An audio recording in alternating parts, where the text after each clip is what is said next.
ઓમ નમઃ શિવાય। શિવ મહાપુરાણ કૈલાસ સંહિતા અધ્યાય 16 શિવ તત્વ વિવેચન। સુતજી બોલ્યા કે જ્યારે આ પ્રમાણે ગુરુએ વેદાર્થનો ઉપદેશ કર્યો એને સાંભળીને મુનિશ્રેષ્ઠને પરમાત્મામાં સંદેહ થયો।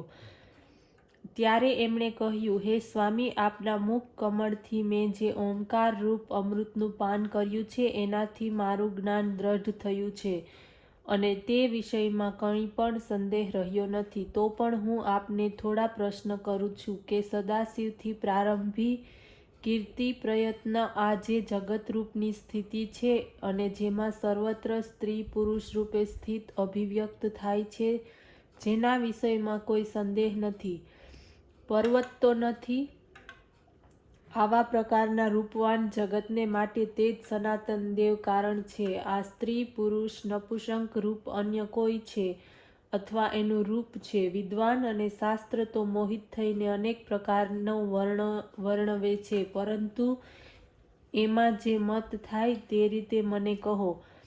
સંસારમાં હું જાણું છું, હું શું કરું છું, આવો વ્યવહાર જોવામાં આવે છે। આ જ્ઞાન તથા ક્રિયાત્મક વ્યવહાર સર્વાનુભવ સિદ્ધ છે। આ જ્ઞાન દેહ, ઇન્દ્રિયન, મન, બુદ્ધિ તથા અહંકારથી ઉત્પન્ન થાય છે અથવા તે આત્માનું રૂપ છે, આમાં સંદેહ થાય છે। આ બે વાતોના સંબંધમાં સર્વ સ્થળે અદ્ભુત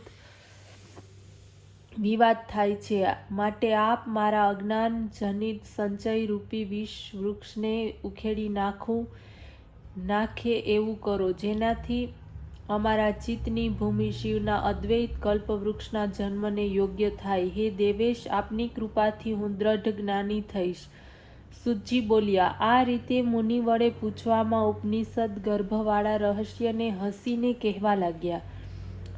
સ્કંદ બોલ્યા, હે મુનિ, આ ગુપ્ત બાબત મને શિવે કહી છે। હે વામદેવ, જે સમયે શિવ અંબાને કહેતા હતા તે સમયે હું અંબાનું દૂધ પીતો ઘણા જ આનંદથી આ સર્વ વૃત્તાંતને સાંભળતો હતો અને તે સર્વ મને યાદ છે। હે પુત્ર વામદેવ, હવે એ પરમ રહસ્યને હું તમારા ઉપર દયા કરીને કહું છું, ધ્યાન દઈને સાંભળો।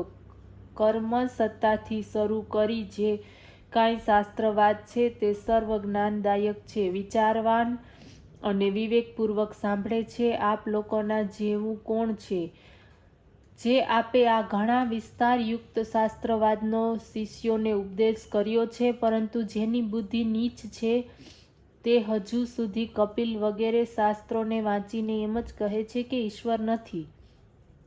આવા શિવ નિંદક પહેલેથી 6 મુનિઓ દ્વારા શાપિત અને અન્યથાવાદી છે, એટલા માટે એમની વાર્તા ક્યારેય પણ સાંભળવા યોગ્ય નથી, કારણ કે એમને તો પૃથ્વી ઉપર અંકુરનો જન્મ થાય છે એ જોતા અનુમાનથી પણ પરમેશ્વરના રૂપની સિદ્ધિ થતી નથી અને તે અન્ય અવસરની પ્રતીક્ષા કરે છે। પરંતુ જેવી રીતે પંચાવયુક્ત ઘૂમને દેખતા પર્વત અગ્નિવાળો છે, એવી જ રીતે આ તો પ્રત્યક્ષ પ્રપંચથી સિદ્ધ છે, દર્શન ઉપર જ અવલંબિત છે। પરમેશ્વર પરમાત્માને જાણવામાં એમાં સંદેહ નથી। સ્ત્રી પુરુષ રૂપ વિશ્વ પ્રત્યક્ષ જ દેખાય છે।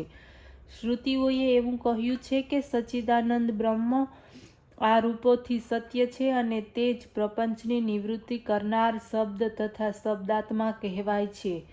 પછી તે જ પોતાના પ્રકાશથી ચિત્ત બનીને જગતનું કારણ થાય છે, પરંતુ તે એક જ શિવ શક્તિને ભાવને પ્રાપ્ત થયા છે, તે શિવ શક્તિના સંયોગથી જ આનંદની પ્રાપ્તિ થાય છે। ઓમ નમઃ શિવાય।